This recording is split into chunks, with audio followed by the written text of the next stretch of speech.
Hey, what's up, everybody? Welcome back to season 2 of Conversations in Pop Culture, where I have with me comic creator and drummer for Pioneer, abnormally Ben Cook, who is the creator of Apex. So, welcome to the show because you got a Kickstarter going on. Yeah, thanks for having me, man. Yeah, I'm excited because Apex seems like a simple idea, but there's a lot of shit going on in this comic. There's a lot of other stuff going on. There's a lot of questions that are being raised about humanity, and also it happens to be in black and white, which is also very cool because black and white comics are fascinating. So I think the best place to start is, what is Apex and what is the basic premise for those who are hearing about it for the first time? Sure. Apex takes place in about 100 years in the future. And it takes place in a city that's built on a pile of garbage. If you think like in 100 years, we have this great Pacific garbage patch that's kind of floating around the ocean, right? And I had this thought that like eventually, I was listening to this TED talk, I think, and this guy was like, eventually, if we don't take care of this, it's going to crash into the Southeast Asian coast, and we're going to have a serious problem.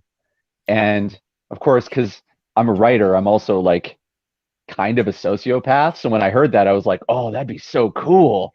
So I thought about like, what if people built a city on this sort of trash heap that smashed into Asia? And you know, from there, I decided to inject a character that I come up with in college, and it just kind of built from there. So the whole idea is that at this period where humanity's in decline and the civilization is collapsing, there's this girl who her favorite food is people, and she's slowly discovering that she's not actually a human being. She looks kind of like a human, but she's not really. She's got sharp teeth. She's got night vision.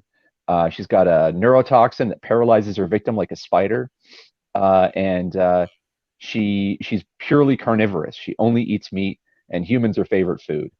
And so it kind of starts there, but it's really a nature versus nurture story. So Yeah, we're there's a watching, lot to unpack there, and yeah, obviously, sort of, and I'm going to take a stab at it.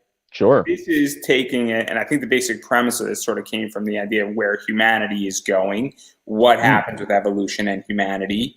right, Obviously, evolution, I mean, to even talk further about this, from my understanding, is that humans have also left Earth at this point as well.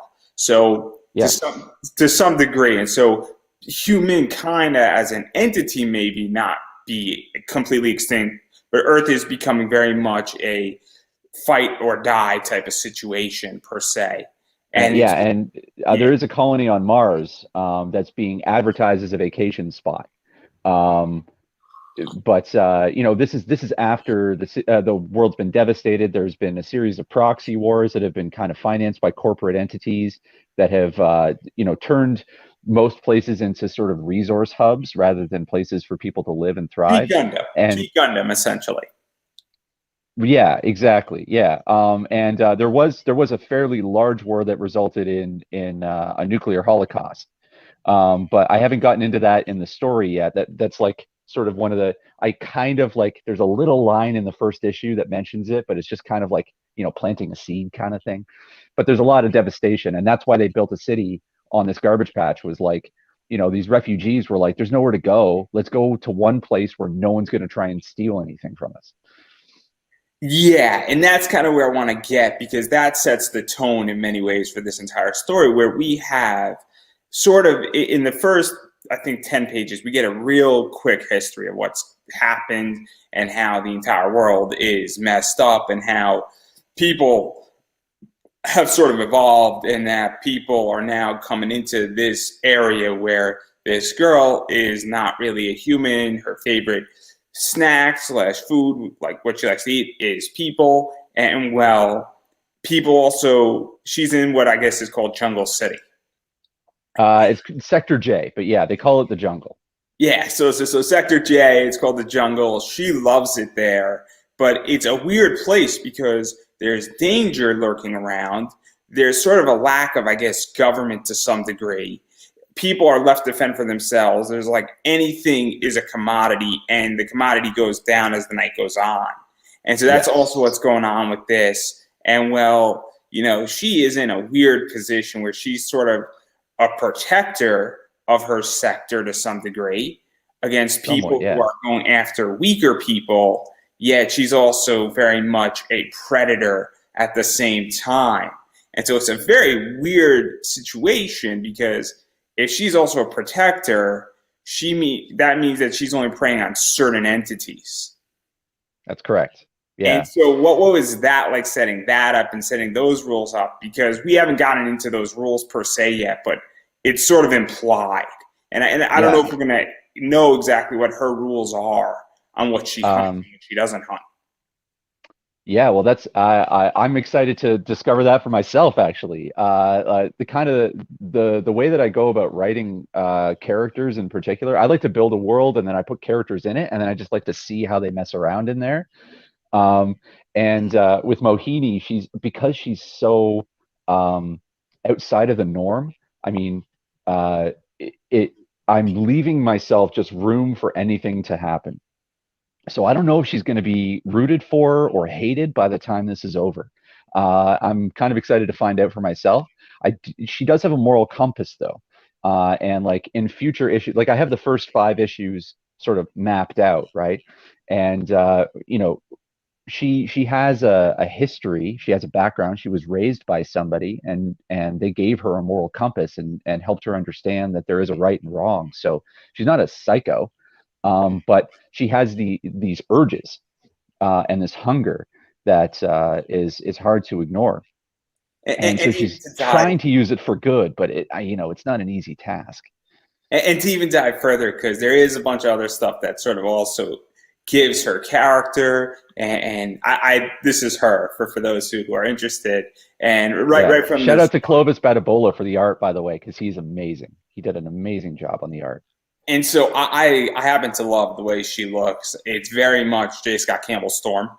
I don't know. There's a particular Yeah. cover that J. Scott Campbell did, and Storm has a mohawk and Yep. looks that way and looks very much BDSM. She works in a fetish club. Obviously, we get that. So we get that entire thing. Obviously, Yep. she's used to that rough and tough environment, used to bar Hmm. life, used to nightclub environment, which suits her character. And so, what was that like, building all that into her character and how she Uh, looked? Because it definitely adds to it. It adds so much to her character that she's not this innocent thing. I mean, she's works at a fetish club, so yeah, she's not a victim of her circumstances at all.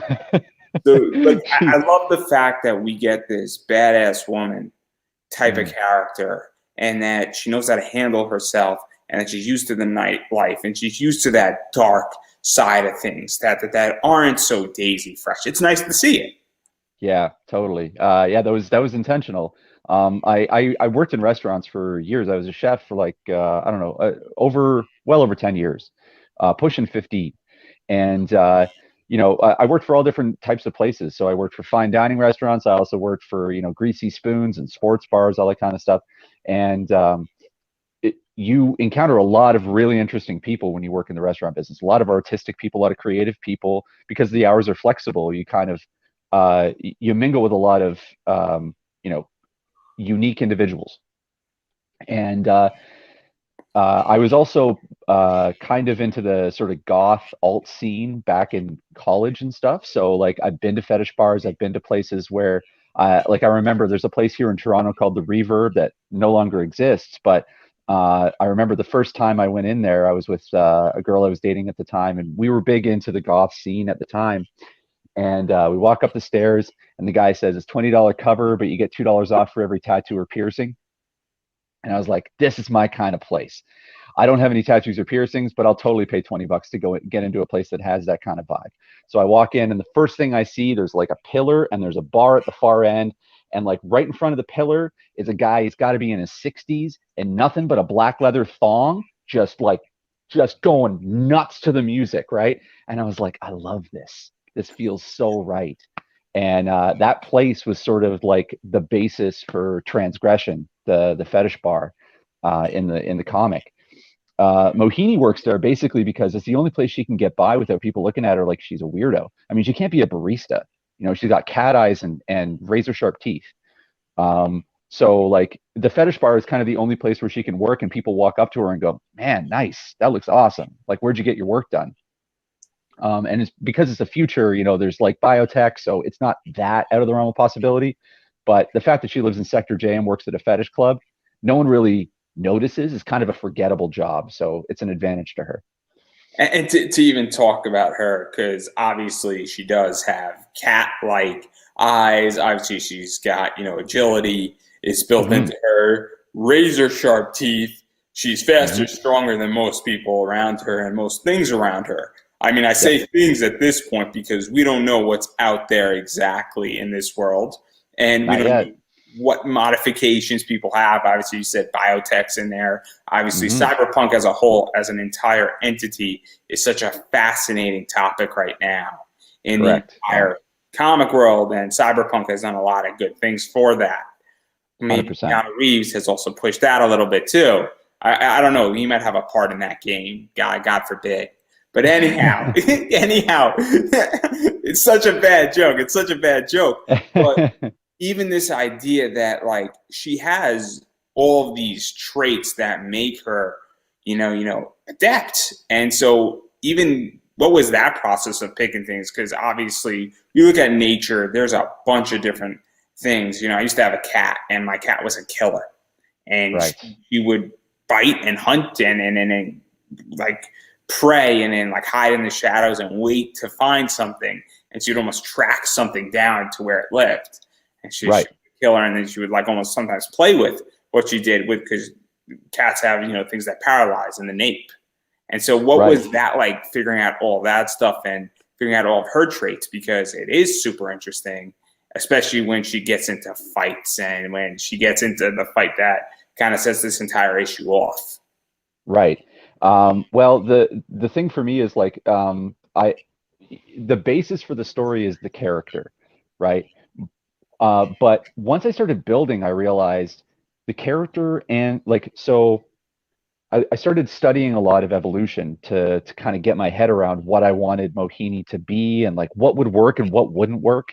Um, and I realized that the organism and the environment are the same thing. So I once I realized that, I kind of took what I had of Mohini and I just kind of put it on the sidelines for a moment and I focused on building Cess, because that environment is going to make Mohini who she is. So it's a dark, it's sort of seedy. There you can kind of buy anything you can possibly imagine there. It's all for sale, and that's going to make you hard. That's going to make you callous. You're going to see people as um, commodities at best and obstacles at worst. So um, once that's in your mind, then you can start kind of like working out how does this person hunt? What traits do they need to be successful in this environment? So because this place is basically she's in basically a walled prison. That's what Sector J is. So because of that, power systems don't work great. There's not exactly like a law enforcement. They're more like keeping people in, not protecting and serving. So so she's going to hunt at night, and the bar job helps with that because she has an alibi when she's out. So obviously you got to give her night vision, and with that there's a heightened sense of smell. And but the one thing I needed was because she's going to run into things that are bigger and tougher than her, and humans are innately suited to adapt. We're very, very capable of figuring out how to solve problems. So if you're going to take that kind of creature down, if you're going to be well suited to that, then what you got to be able to do is make them useless. And so I gave her a neurotoxin that paralyzes. But the cool thing about it was I had a vision for what this was going to be. And then when I gave it to Clovis, my artist, he when we got to the last few pages of the comic, when the real fight scene breaks out, um, I always pictured it as like a needle that protrudes, sort of like Assassin's Creed style. But when he drew it, I didn't have that in my description because it was in my head. I didn't think about it. And he was like, I drew it as veins. I hope that makes sense. Like they're basically like these sort of like prehensile, sort of tubes that come out and like wrap around the neck and the face of the enemy, and I was like, that is so much cooler than what I had. So So what is that like? Because this is very interesting because I haven't written yeah, a comic yet. And if I mm, do it and the project I want to do, at least the first one I want to do, I'm going to be drawing it myself. And I am not a okay. good artist, and that's kind of the joke of it. And it's going to be funny when Good people luck, understand man. why. It's going to be great. And I don't want to give away too much because somebody's going to steal Sure. it and make a lot of money doing what I want to do. But anyhow, the idea is that when you are the writer and you give something to your artist, you can describe certain things in a comic scene, meaning that say, hey, there's a city in the background. And Yep. obviously your artist can't draw a farmhouse in that position. Right. Versus, but like when you have an idea in your head, but then your artist does something like, oh man, I would have never thought about that. And that you gave Yeah. them free reign. Because when I get commissions done by artists, I say, hey, here's Hmm. my basic concept, and this is what I want. I want something to look like Firefighter Sexy Samantha, and the people who know Zenoscope know exactly what I'm referring to. And then I Right. let the artist do whatever he wants to do beyond that. And he did a Sure. phenomenal job. And it's a great piece. But the point is that, what is that like for you? Because obviously an artist is going to read what you have in your script and say, I know exactly how to make this work and look awesome to enhance what you as a writer want. Right. Well, I when I And even to uh let it go and trust your artist, because that's a whole different thing to trust somebody with your baby. trust is key. So I actually watch I suggest to everybody that's watching this, if you're nervous, if you're a writer and you're nervous about like the dynamic with the artist or what you're looking for out of an artist, if you've Have a never few done this shots of before. whiskey before you ask them. Seriously. Yeah, but there's actually a video on YouTube that Image Comics put together that's about like how to find the right artist for your project. And I found it very helpful. I did it after the fact, after I'd already found Clovis, but it just kind of spoke to all the things that I already kind of either knew when I found him or learned through the process. And I'm a collaborative person. So I know a lot of writers that are very, and I don't mean this in any negative way, but they're dictatorial. They like things to be exactly to the vision that they expect. I have a good sense of the plot and the dialogue and the characters, but in terms of the aesthetic, I'm not an artist. And I need to rely on someone who's been doing this for a living, just like I've been writing for a living. And so I have absolutely no problem with someone kind of making suggestions or pushing back or just drawing something and being like, what do you think of this? And Clovis is really easy to work with in that regard because he has a lot of really great ideas, and he'll explain. He never says no, but he will explain why something might be difficult or why it might not work on the page, and that makes it easier for me to understand things because I'm not an expert on this. And Um, I would imagine that sometimes he's correct and sometimes you might be correct on something. And Yeah, that, yeah, we have discussions, and sometimes I end up making my case, and he goes, "Yeah, that's a good point. I never thought of it that way." And there are times where he's like, "Yeah, if we do it that way, then we won't be able to do this." And I'm like, "Oh, that's yeah, true." Like a perfect example is we have a double page spread, and I when I wrote it, and when my friend Chuck Pino edited it, and when I gave it to other artists or gave it to fellow writer friends, they all said, that's not going to work. It's really difficult. It's a huge risk. And I knew it. But if you're trying to do a double page with panels so that it reads left to right across two pages rather than just across one to the next, it's extremely difficult to pull off. And if you do it wrong, it sucks. And I genuinely hope I pulled it off. If I didn't, I'm going to find out.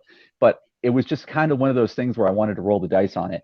And when we were talking about it, he was pointing out the pitfalls in it, and he was like, and I said, "Is there any way that we can make this work, or should I just revise?" And he said, "We'll figure it out." And he made it happen. But it required a conversation. So if I had just been like, "We're doing it, and I don't care, you need to figure it out," it would have created a really difficult dynamic. And the better your artist, this is my experience at least, the better your artist, the more influence they want to have because they know what they're doing, right? And I like don't know my about that on confidence, commissions because I let my guy do what he wanted to do. It's Elias right? Jesus, and boom, just this is what I want. Do whatever you want. I gave him the basic blueprint of it, and I said, "Hey, I'm looking for firefighter, sexy Samantha. Van Helsing style, and boom, he did the cover, the original cover on it. And I said, Nice. hey man, you do your thing, because I Yeah, trust somebody when they're a professional to do what they know how to do better that's than the I thing. dictate. Yeah. I give artists complete freedom when I'm getting commissions and remarks. I don't instruct anybody because I know nothing about art, and every time I do that and I say, hey, here I got my basic concept, and you run with it, they tend to do great with it because I find that all I need to give an artist is an idea Yeah. and boundaries. That's all I need to do, and it's up to them to fill the page. Yep, exactly. And it's the same, like, and I'm the same as a writer, where if like, Clovis has ideas and he's like, I'm not sure, like I have this idea, what do you think? And I will write around his concept because that's my strength. So it's just about knowing what you know, right? And as a musician, that helps as well because like I'm a drummer. So I had to make my peace very early in my musical career and just accept that like no one's buying my solo album. The best I'm going to do is collaborate with really talented musicians. So if I want to do that, then I need to be a really talented drummer and I need to be able to listen and try and help bring someone else's vision to life. And so when I'm working with an artist, I'm like, they're the drummer.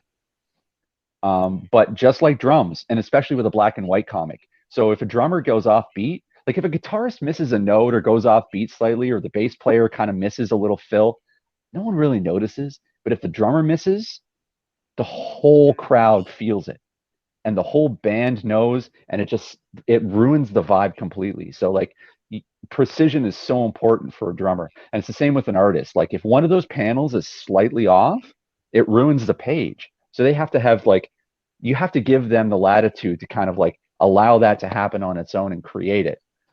You know what I mean?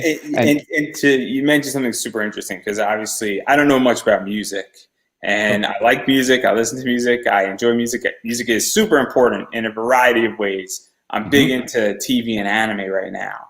I'm a big like otaku fan. I'm watching a lot of more TV now. A lot of good stuff. I mean, I'm in the middle of Yellowstone, and that music is so good, and it's so country music, and it's amazing, and right. is really important to the scene. And Mhm, obviously, I think black and white comics are similar to that, where you notice everything in a black and white comic, and yeah. that black and white comics can only be one of two things: they're either really good or they suck. You don't Yep. have a choice in the matter, and that's why Yeah. people don't want to sometimes do black and white, because you could have a comic that is okay, but if the color palette is right and it's really amazing color and it's super saturated, it can take a good comic and make it above good. Right. Versus if you have a black and white comic, you don't have color per se. Or if you Yep. have a noir or neo noir type of thing, like Sin City is in black and white, but that red spots or pull Yep. off does that really well, where it's this idea where that helps to elevate and cover mistakes. And so, what made Totally. you want to do a black and white comic?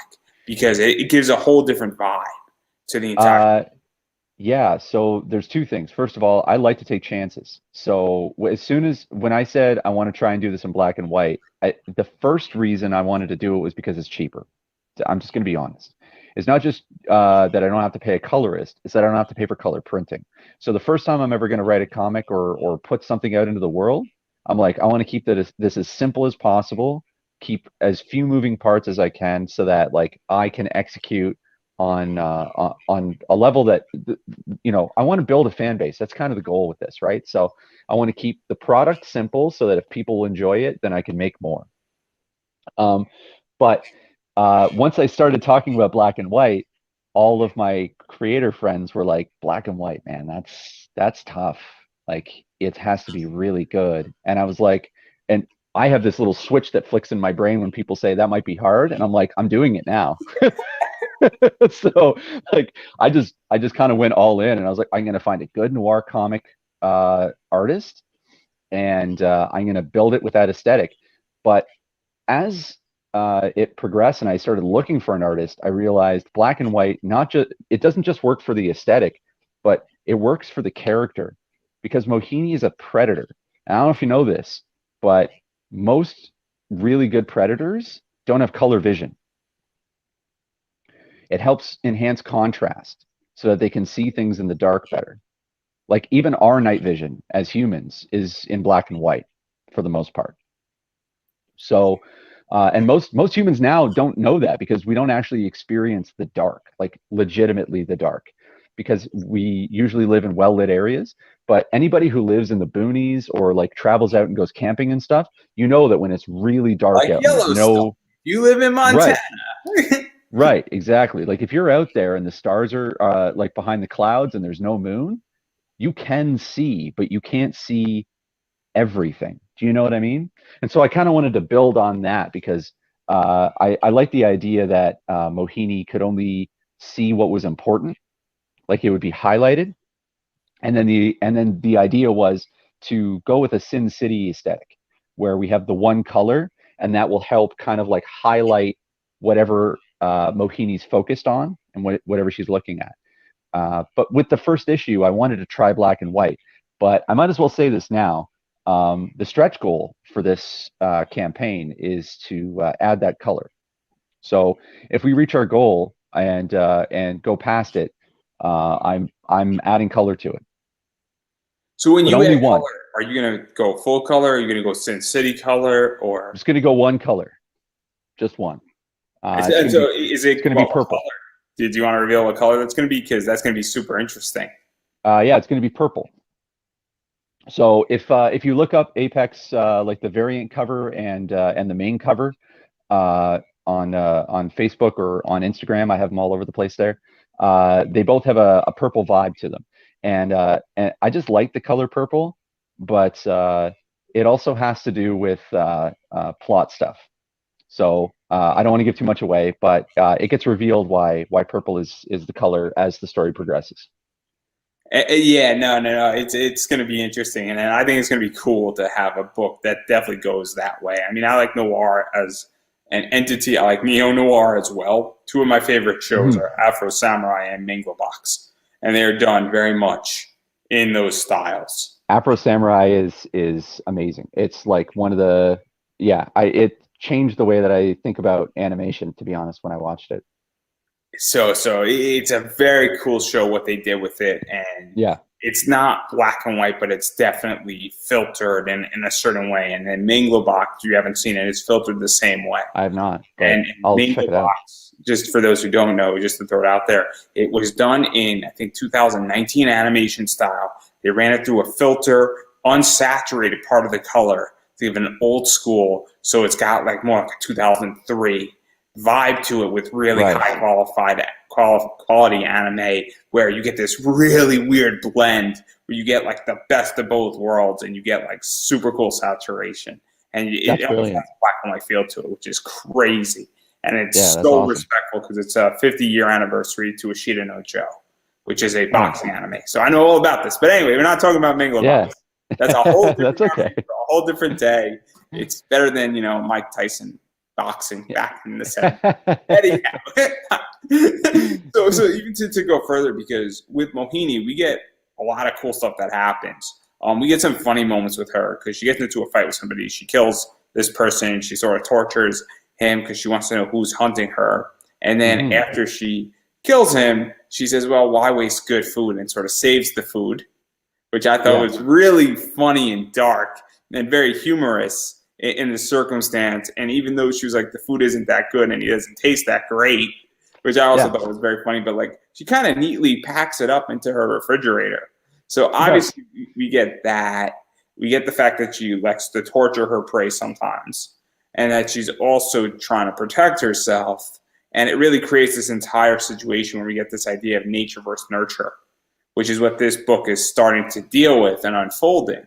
And Yeah. it's a really interesting concept because she is actively trying to get information from this guy, but she's also eliminating a threat and proactively acting in her self interest to protect herself and her species and to not be hunted by something else. And so it really is that debate because from a nature standpoint, I think a creature logically would want to eliminate a threat to it. Correct. But but being nurtured also can go that way too. And we also get a bunch of traits that conflict with each other and get sort of I don't really they conflict with each other, I think is the word. So what They was that definitely like? do. And what is this debate? Because it's a much bigger topic in this Sure. entire thing. So the first thing, just to give a little teaser about where the story is going, the first thing to understand is like you're not watching like a mother panther expertly tracking her prey. That's not what you're seeing. What you're seeing is a cub who's figuring out how to pounce. She's not like experienced with it. She's fairly new. She's only in her 20s and she only has had this hunger for a short time. So um, she's not she's not fully aware of what kind of can of worms she's cracking open in this first issue. But you kind of get a sense of it through the conversation that she has with her antagonist. The advantage that she has is that she she doesn't want. So think about it this way: um, the wolf needs the deer, right? So as much as the wolf controls the deer and dominates it, uh, and they would eat all the deer if they could. If they were to do so, the wolf ceases to exist. So Mo is kind of struggling with this thing where she knows if she gets too far ahead of herself, she's going to get caught, and that's going to be the end of her. Possibly it could get worse because she's an anomaly. They're going to want to study her, right? And that could be very long and torturous. So she doesn't want that. But at the same time, she can't just you know eradicate humanity. They're her food. So she's got to find a way to kind of coexist and stay under the radar, the same way that a predatory cat stays within their territory, but they have their hunting grounds and they don't want to. A lion doesn't take down the entire herd of gazelle. That doesn't help because then they got to find a gazelle. What are they going to do then? So what she's trying to do is she's basically found a way to satisfy her hunger and also keep the ecosystem sort of in balance to some degree, but she doesn't realize how out of balance it is yet. She starts to discover this. So like one of her other little powers is that um, her sense of taste and smell is extremely heightened, and she can actually, when she eats the flesh of another animal, she can like pull memories from them and get a sense of who they are. Uh, and she does that with this person that she gets in conflict with in the first issue, where she kind of like reads him and she kind of casts back into his past and discovers that he was in a lab and they were testing on him and stuff. And this is just a taste of where we're headed. But it's not so much. I say nature versus nurture. It's really not that though. It's more nature versus uh, forced evolution. So it's more like Mohini's the organic form, just kind of homegrown, just happened by accident as a result of an environment. But there's something else going on where we're experimenting with people and splicing their DNA, and that's also happening. And it's sort of like a conflict between, can nature do it better than nature's offspring, if that makes sense. Yeah, and it raises questions, and Hmm. obviously there's a lot of stuff in play where it's this idea where we're getting a massive conflict, and now we're getting two things that one that is scientifically more or less developed versus what nature developed, and then they're in a conflict, but then humanity's in there, and then obviously I'd imagine higher ups are in there as Hmm. well, and we all know when that starts happening and we get mad scientists, or maybe we get scientists trying to figure out, hey, Earth is a disaster and we need to figure out how to survive the next generation, and a bunch of people are off the planet, but we need to evolve humanity so that at least something could happen. And if we wait 10 million years, well, humans aren't going to be around anymore. But if we start forcing this now and cracking the code, well, maybe half humans are going to be around, or maybe more Mohinis are Hmm. going to be around.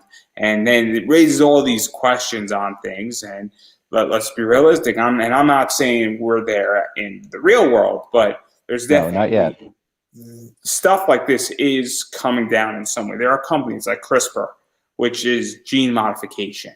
Yeah. And obviously, we do have celebrity babies and that type of stuff, and gene modification and embryos, and the entire discussion about stem cells and modifications to things and dealing with that. And if you don't think that's not being developed, whether for good or bad, I mean that. Well, And I'm not saying, we don't even have to go that deep, to be honest with you. So, you mentioned cyberpunk. If you want to talk about cybernetics, what we're doing right now, I'm using my phone to talk to you, and you're using a computer to talk to me, I assume. yeah. Yeah, we're cybernetic beings now. This is an extension of me, right? This phone and my Facebook This is profile a part of and it, without a doubt, no question yeah, about yeah, and I used to, I'm a fairly political guy as well, and I used to say to people that, when I get in arguments about whether or not the society is free, I would say, if you really think you're free, stop paying your taxes. And I say the same thing about when people say we're not cybernetic. I'm like, if you really think you're not cybernetic, go a day without your phone. Go a month without your phone. Try and get a job without your phone. You know what I mean? Like, once it becomes an essential part, and I have a really brilliant friend who he did his master's on the evolution of technology, and he said we've been cybernetic beings since we learned to harness fire. And he made a really good point. Like, once we have fire, once we know how to make it, can we live without it? I don't It know. kind of becomes it becomes as intrinsic to the story of humanity as our opposable thumbs and our ability to walk on two legs. All I know is I got kicked off and suspended on Twitter for a week, and I was happy for that entire week. And the second I got back on Twitter, I was miserable again. And that's all I'm going to say is that while I still had my computer, I still had Facebook. Boy, was I happy that week because I can't do Twitter, man. I don't understand. I don't understand what people get out of it. it's crazy. The only advantageous is that I could connect with people for interviews and booking them. It is an interview tool for me. It is nothing Sure. but an interview tool for me, much like Instagram is for me. It is nothing but just a place for me to find people to interview. Mm-hmm. Facebook, for the most part, is a distribution tool for me. That's Right. And when I got suspended on Twitter, I was happy. So if you want to be happy, everybody, and you're on Twitter, get off Twitter. And I'm not saying that to be political. I'm saying because you're not seeing all the toxicity that is legitly on. Right. And it goes back to the cybernetic world where Yeah. if you And that feeds into evolution as well. Like, I think about, like, we don't realize how much the digital realm is starting to change how we interact with each other. Like, it's affecting the real world in ways that we can't even comprehend. It's crazy. Your dopamine is actually changed Yep. humanity, and Yep. it's crazy. And there's a great wrestler, and I'm gonna get shit for it, Mike Quackenbush, and obviously the company Jakar is a mess if you're a wrestling fan. But he had an entire video for 20 minutes about your dopamine and social media. When I get a like on Facebook, changes the way I view the day. I also just sold something on eBay. That also changes the way I view my day as well. But dude, every time I get a backer on Kickstarter, I'm like, whoa, I'm amazing. You know what I mean? One of those things has a real positive, non-artificial position. When you make a sale on eBay and you bought something for $10 and you sold for $30, that's a very positive dopamine position. But when you get a like on Facebook, that's great too, but that's an artificial dopamine, but they have the exact same effect, except when you don't get 3 likes the next day on Facebook, your dopamine level goes and crashes, and it's a whole epidemic. CoffeeZilla just did this entire thing with a professor who broke it down on all these fake gurus and like all these classes and stuff, and it plays on that, and it's a real issue. It does. And so it's super, super interesting, the entire thing, and I'm actually trying to escape it. And it's very hard to. It's very hard to, but I've learned. My take is I don't want to escape. What I want to do is I want to evolve. I want to adapt to the new environment, and I want to make sure that I don't lose too much of myself in the process. So, like, did you know that like, for like most of human history, we dreamed in black and white? Color dreaming became common. Like, it used to be occasional, and actually there's stories about like old, sort of ancient stories about people who would dream in color tended to be seers, or they were regarded as like shamanistic by their community. But dreaming in color became more and more common in the 20th century, and it was because of the television. Because what our brain does is like when we imagine things or when we're dreaming, it's a different part of our brain that's being fired off than just the visual cortex. So the visual cortex works in color and in black and white. That's why our night vision is in black and white, because it's only working on certain retina. So prior to that, our ability to imagine was stuck in this black and white box. But as soon as you can see something happening on a screen that isn't real, your brain creates new neuron connections, and all of a sudden you can dream in color. We're doing this by accident. So like that was kind of all this stuff was like the inspiration for my story was like how many accidents happen before we create a new species that like, keeps us in check. You know what I mean? I mean, we've done it. I mean, the moths during Britain's Great Revolution. It's a perfect Right. example of that, where Yeah. obviously we created an evolution and we did create a new species. You can make the argument because they started having offspring that had Hmm. black wings. And I think moths have wings from my understanding. Or if they don't, They do. everybody knows they're flappy things. I'm not too sure what we call them. But I think they're wings. Yeah. I mean, I don't know what. I'm not a moth expert, clearly. Sure. Terrified of insects, so it'd be really weird if I was a moth expert. And I was Fair terrified. enough. But anyhow, my point is that their offspring started to have black wings and not white ones because Right. it was a whole new species, and that was an evolution. And that legitimately was because of an environmental circumstance, and I would make the argument that was an accident. Absolutely. And so Yes. it's super, super interesting. And obviously, there's a whole subsection of questions and thoughts that obviously your book, I think, doesn't necessarily answer because these are actually deep philosophical questions.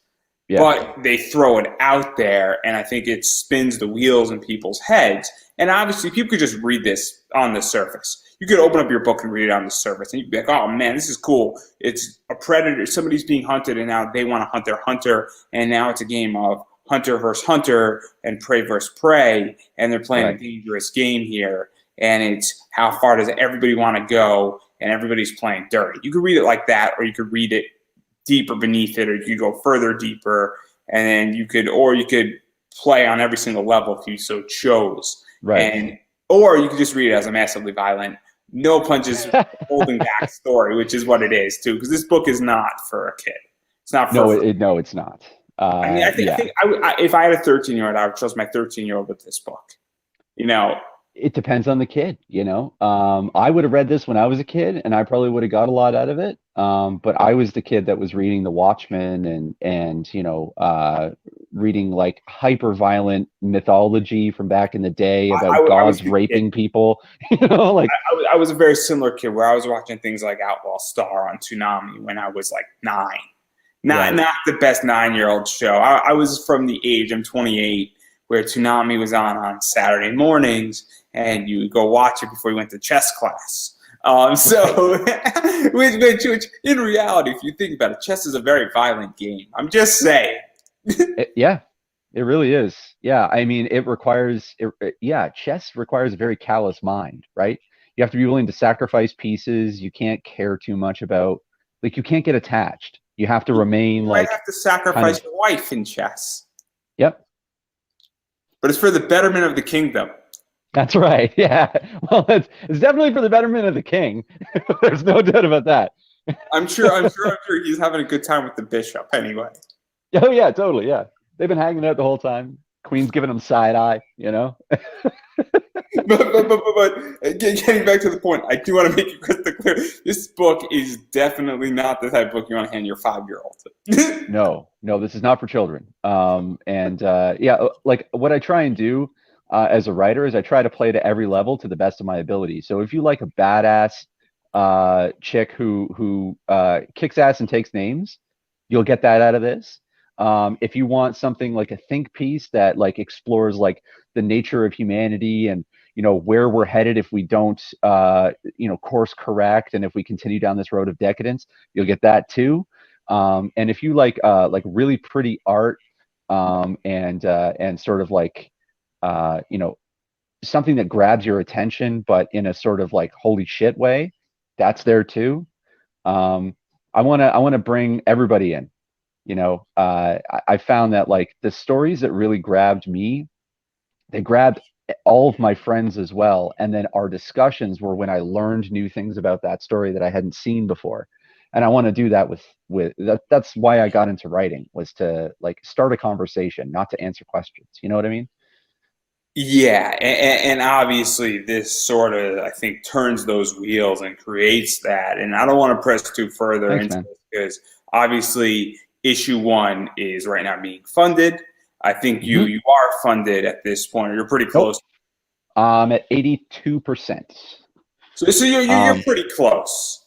Close enough. Yeah, we got 9 days left or 8 days left. So from what I've been told, it's pretty certain that it's going to get funded. Right now, our goal is to get to 100 backers, and when we get to 100 backers, I'm going to do a raffle from all 100, and I can't remember. I think it was the top three are going to have their likeness put in issue two, and that's going So to be so fun. yeah. So issue two is going to be, it's going to take place mostly in Transgression, the fetish bar that Mohini works in. So we can put you wherever you like. We can put you in a gimp mask with a leash. We You can put on uh, we a can we St. can make Andrew you a cross. dominatrix. We can set you on fire. We can do whatever you want. Take your pick. And so that's actually a new thing where there's stretch goals, but there's also this idea that every 50 backers or 100 backers, something is being either raffled off or pulled out of or being thrown into it, and that's very cool to Yeah. some degree. And I'm I think fairly new at this, so like I'm just figuring this out. I'm basically taking cues from all the people that I know that have a lot of succeeded at stuff it. is being experimented with, and we're going to talk about that in Right. a second. But I want to table that Sure. for the time being because I do want to get into the rewards because there's a lot of cool stuff, and obviously that's really awesome with the raffle, and I'm super stoked for it. And a lot of people are doing it. Brian Polino, who runs Lady Death and Calling Comics, does stuff like that Hmm. where he gives out art per a certain number of backers, and a variety of other people do that too. And so Right. it's super cool. But let's talk about rewards because obviously I want Sure. people to know what rewards are out there. So there's digital. Hmm. Obviously, Of digital course. or international is the key for most people. And I think Yep. digital is the king of everything. And I know you're fairly new to it, but there's been debates on this. And I've gotten Mm. into people who on this too. And we're on opposite sides of the fence, and they've all come to my side. But anyhow, obviously, there's also the physical standard. Yep. And then there's the variant by Matthew Whedon or Weldon. Matthew Weldon, yeah. And he knocked it out of the park with that variant cover, man.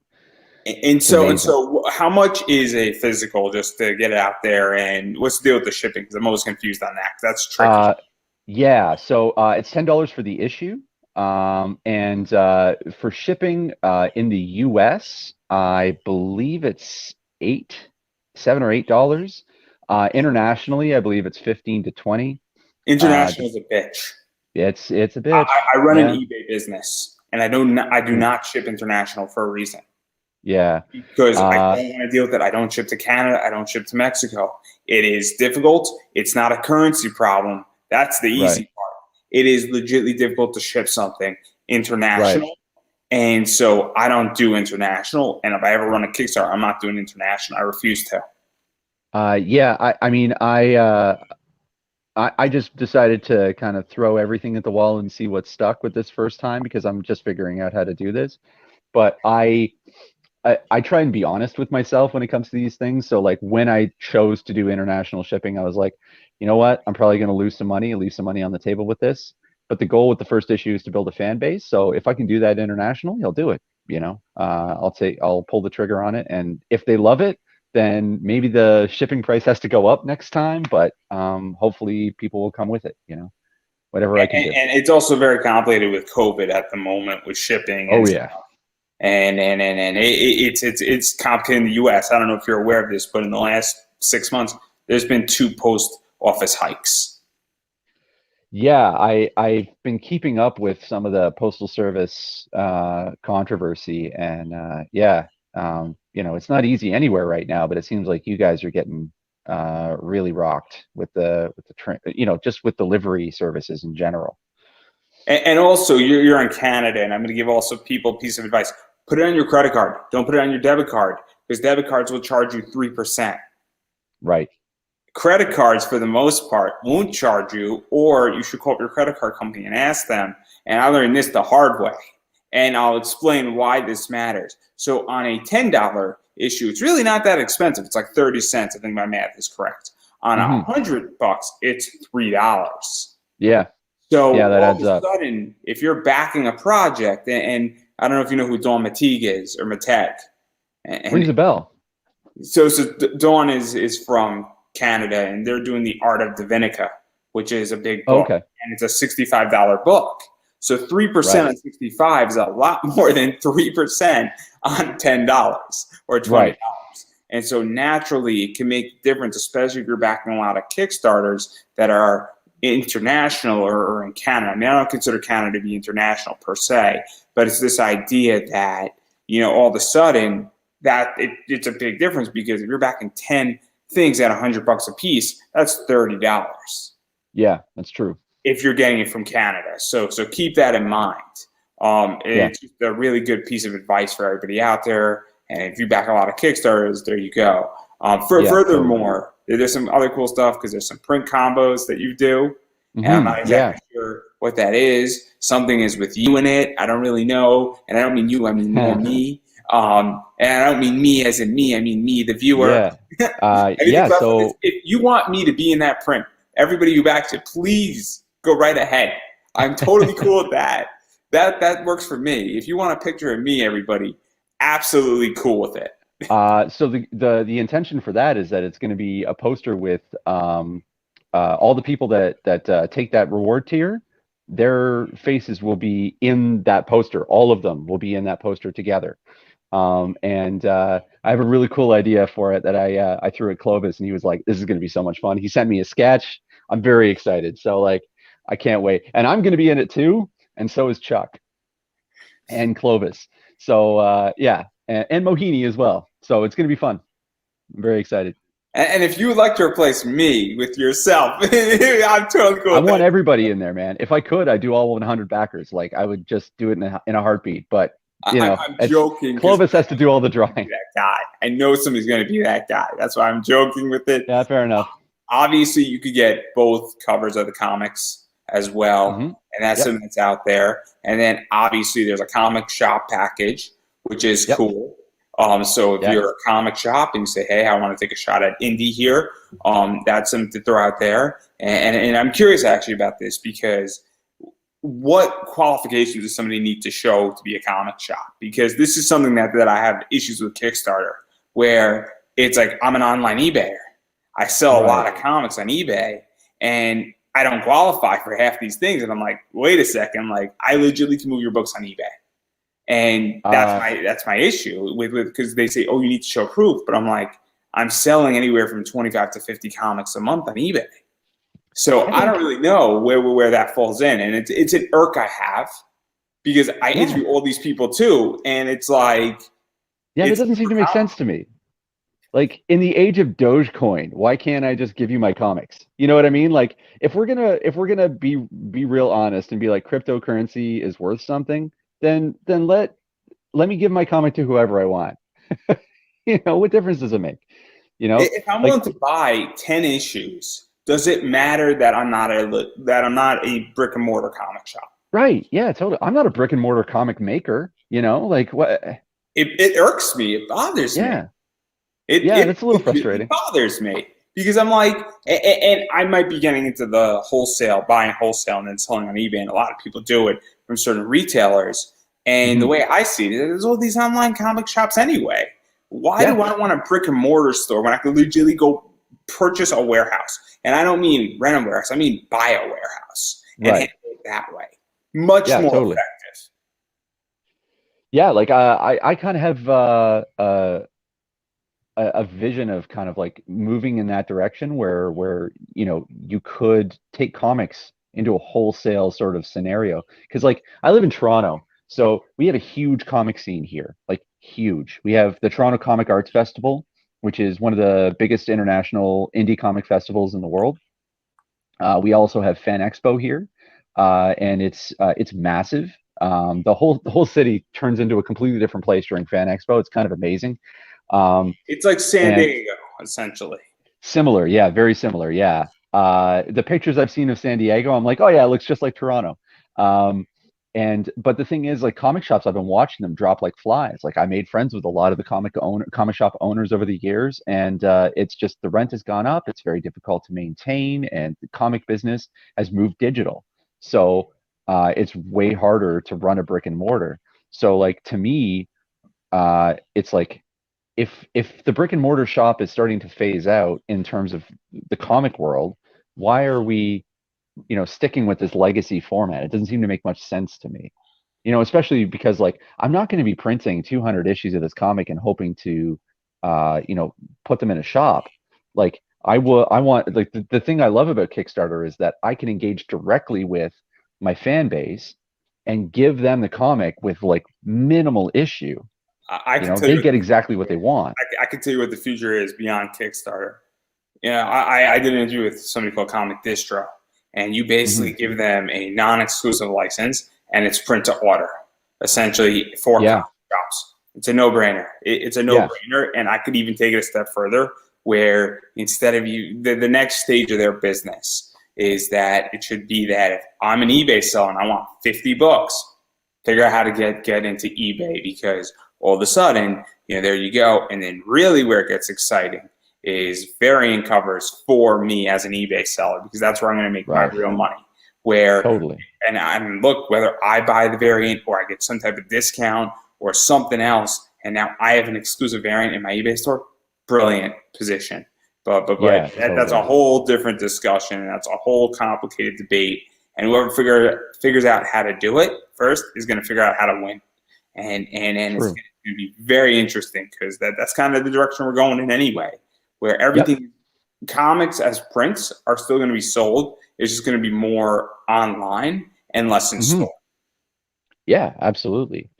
Yeah, I think the real challenge that we're going to face as creators in the future is piracy.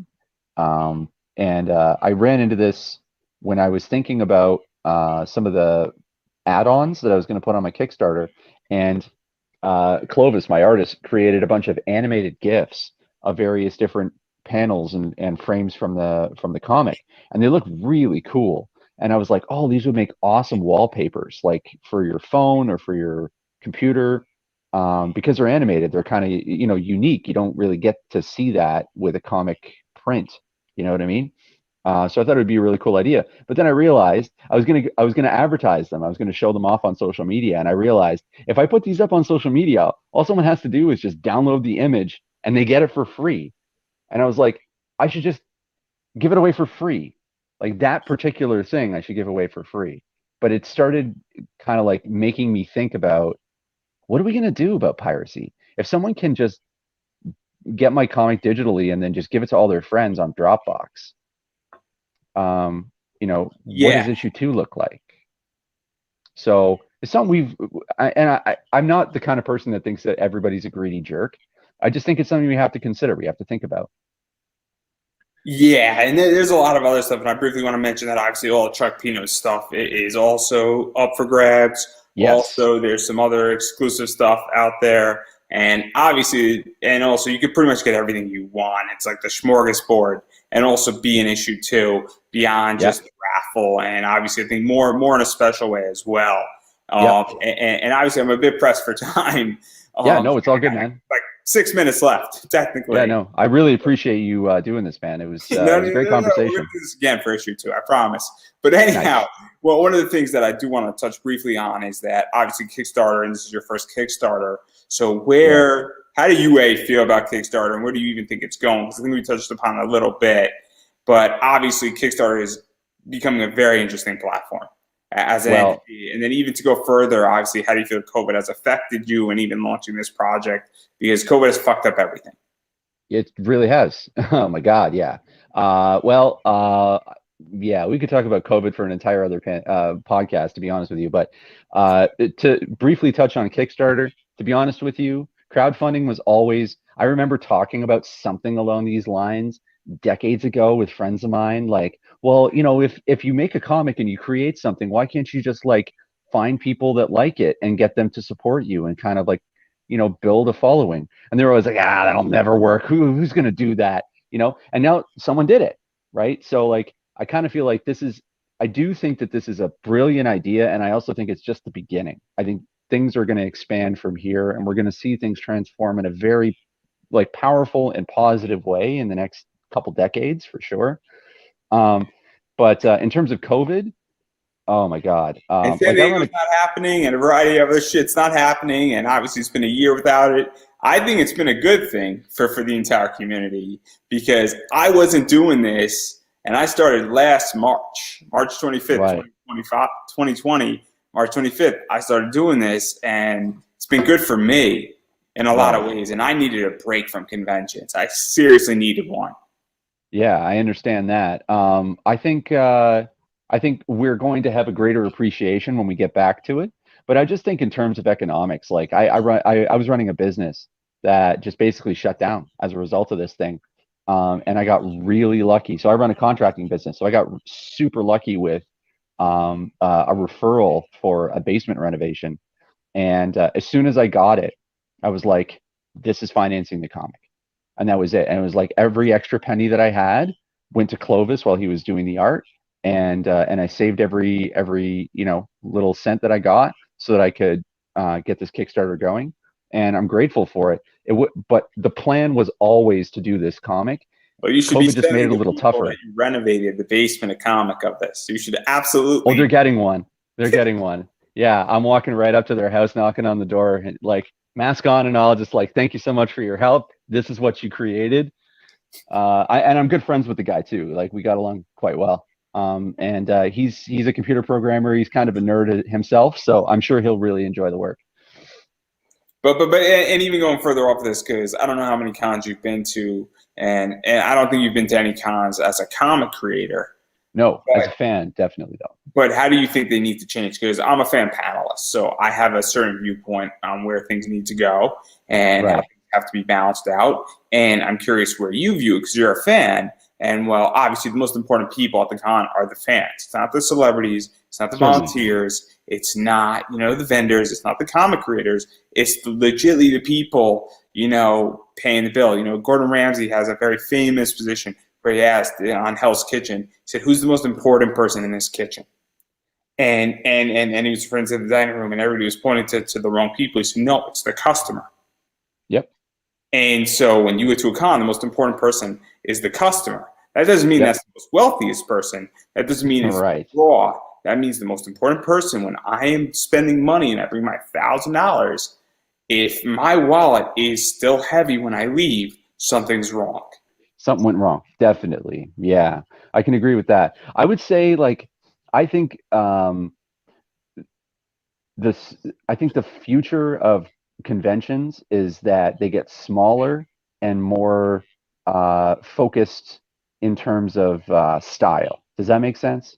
So you want less people there, smaller cons, and more hyper focused on a particular entity and then delivering on that entity. Perfect Or example. even just a genre. You know what I mean? Like you could So have a if sci-fi convention and you could have a or you fantasy have a Doctor convention. Who convention that's Yeah, only exactly. Doctor Who, or you have Exactly. an anime fan or mecha con.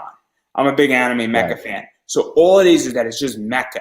It's anything Yeah, relating to mecha. That could mean though that you're viewing the human pilots behind the mechas and things like that, sure. but it's related specifically to mecha. Or you have Yeah. Gundam Con, where all Yeah. it is Gundam. Yeah. And I think the advantage, well, even MechaCon, like MechaCon's a great example because like just when you said that, I was like, what a great meeting of the minds. Because I was like, you have Gundam, you have Robotech, you have Pacific Rim, you have Evangelion, right? They all fit there. So like, and they're all doing something different in that sort of universe. Uh, with that in mind, like that's a conversation waiting to happen. What I find is frustrating, like the only thing I don't like about having Fan Expo in Toronto, I love the influx of cool people and all the great costumes and stuff. But the last Fan Expo, just a little short story. The last Fan Expo that I went to, that was here. My girlfriend and I went to the aquarium here in the city, and we couldn't look at anything properly because there were all these girls in mermaid outfits that were trying to get photo shoots for their Instagram, and like the city just got taken over by Instagram influencers.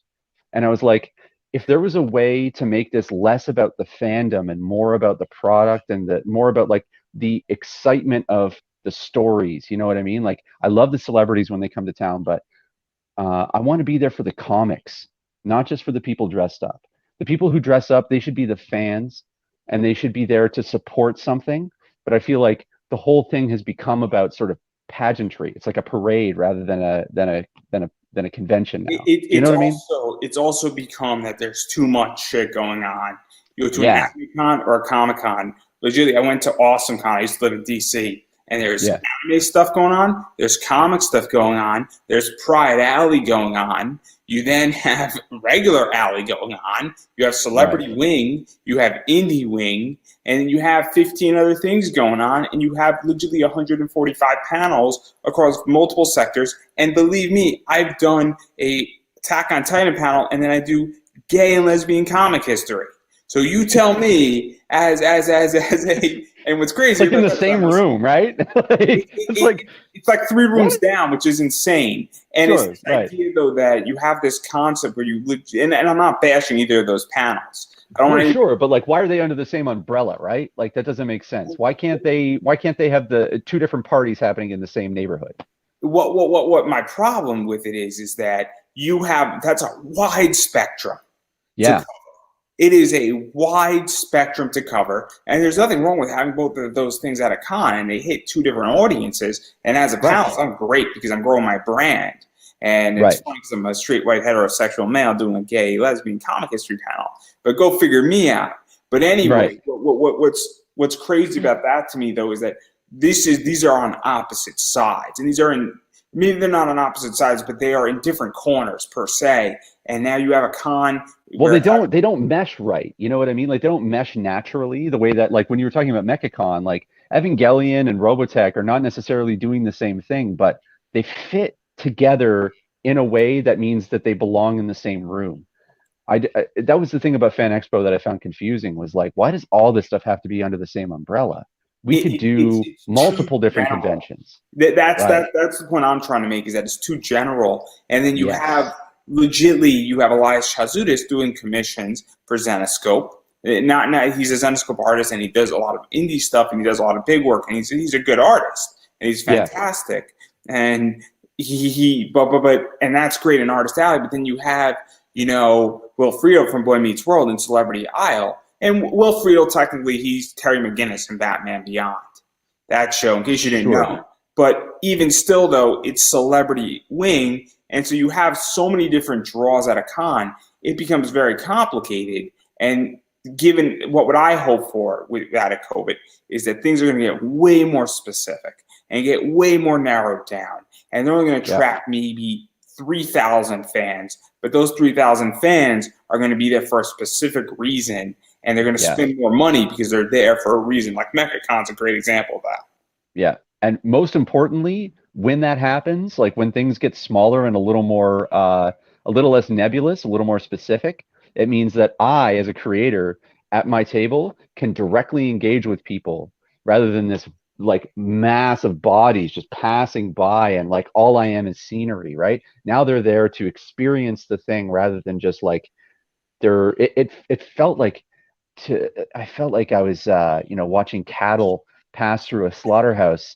You know what I mean? Like it just felt and it just felt a little too industrial, you know? It's weird where I mean I know my audience and my favorite thing at a con, it's only happened once and it's the best thing I've ever done, is I had a Gundam panel right in front of my Attack on Titan panel. Because I did such a good job with my Gundam panel, I convinced people to stay for the Attack on Titan. They're like, I'm glad I stayed. Brilliant. And also what was nice is that Attack on Titan panel was going to sell out. And I said to everybody before I began my Gundam panel, I said, hey, you leave this room, you're not coming back in. And I was Right. 100% right. And about 40 people stayed out of the 60 or 70 that were in that Gundam panel. And I said, guys, just everybody start moving up because this is the panel tonight. And I was sort of right. And I made sure, Nice. and then I held the room for about 45 minutes of I could have dropped a pin in a large conference room in the Javits Center. And everybody's eyes were on me for 45 minutes. We were like, it was the most amazing thing I've ever done.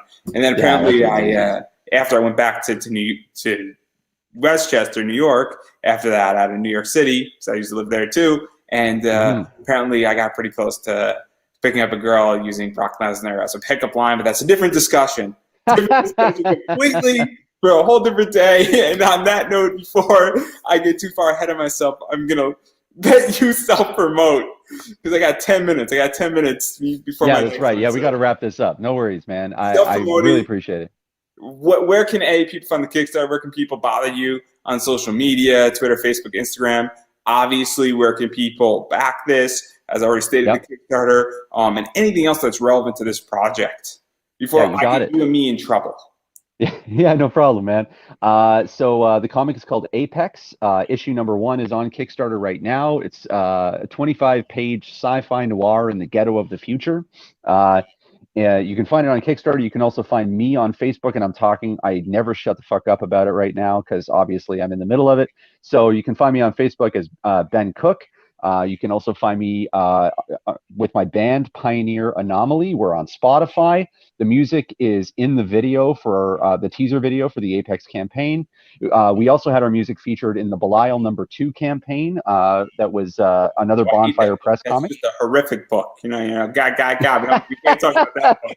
Okay, that's Chuck knows fine. I'm going to say that too. It's okay, Chuck. I'm sure. You're Yeah, my yeah. bag. He's giving his own phone the finger right now, I swear. But yeah, so yeah, you can find me on Facebook as Ben Cook. You can find Pioneer Anomaly on Spotify, on Instagram, Pioneer Anomaly, and Mohini.eats. That's MOHINI.EATS. That's the Apex Instagram handle, and I'll be pushing that probably in the foreseeable future until Apex no longer exists, which hopefully is never. And it's also in the link up above, everybody. So you could click that link and it'll bring you right to it. So that's also important as well. And on that note, and I've been saying it again, you have to support indie. Indie is super important to check out, support. Best way to do it is Kickstarter right now, and I think that's the best way for the time being. And then eventually, I'm assuming you're gonna have a few extra issues left over that will That's the be for plan. sale somewhere. And obviously, if you miss the Kickstarter and you don't back it, you should obviously do that. First 100 raffle. So 3 of you are going to be chosen to be in that book in some way or another. I'm sure you're going to That's contact right. those 3. So that's something to keep in mind as well, where you can be one of the lucky 3. You have a 3% chance, 3%. So Or you can pay a higher tier and you can get in there directly. That's also an option. that's also an option. So that just keep that in mind. But let's say that you are in a tougher position right now because money's tight. Let's be realistic. COVID has messed Yep. up a lot of people. And well, make sure that your wife, husband, boyfriend, girlfriend, dog, cat, goldfish, your kids are okay. And kidding aside about the goldfish, but make sure that your pets are okay. Make sure your kids are okay. Make sure your spouse or your significant other is okay. Make sure your rent and your mortgage is paid for, because if you don't, I guarantee you it's going to bite you in the ass in the next 6 Yes. to 8 months. And also make sure that you got food, water, shelter on your plate as well, and make sure that you're good for the next month, because things are not going to be coming back so quickly. It's not like flipping a light switch. And not saying I think we're turning the corner in the world, but things are going to be tough for a little bit longer. So please don't go into debt for this project. And whether No. people like me or not for saying that, make sure you are financially stable before you back something. And if you are in that circumstance, best thing you could do is follow on Twitter, Instagram, Facebook, and share it, because you might be in a rough position, but somebody who you share it with might not be, and somebody might not know it even exists. And now they do know it exists. Or Yeah. better yet, share this interview as well, because that also helps tremendously, because this interview has the link in it. And somebody might be like, oh, this is super interesting. I'm really curious as to where it's going. So obviously, and social media is free. So that's something Yep. to keep in mind. And you could Yeah, pick one or honestly, all 3 of those things. I don't even worry. Like, if you can't financially support, I hold no ill will. I'm not like, if you can support in any way, tell people about this project. That's all I ask, because it has potential. I see it. Other people see it. And if you can't throw some cash at it, I understand. I've been there. I've had friends that I couldn't support financially, but I shared their campaign. That's the best I could do, you know. And And so I totally am grateful for people when they do that. and so on that note, I'm going to give you the final word. Okay, is it just one word? Oh, you can have like a minute or two or Sure, three. sure. I just want to say, in similar fashion to what I'm talking about in my comic, COVID hasn't created problems; it's exposed problems, and our responsibility is to adapt and learn how to thrive in the circumstances we find ourselves in the environment we find ourselves in, and don't eat people. That's a good motto. Don't eat people. It might be tasty, but just don't eat them. They might be tasty. I never want to find out. Well, one day. Maybe one day. Don't worry. I know a good lawyer. We'll get over it. And on that note, I think that's the end of it. Before we go any further, It was a pleasure, man. Thank you so much for doing this. oh, thank you for being on. And then now we're officially done.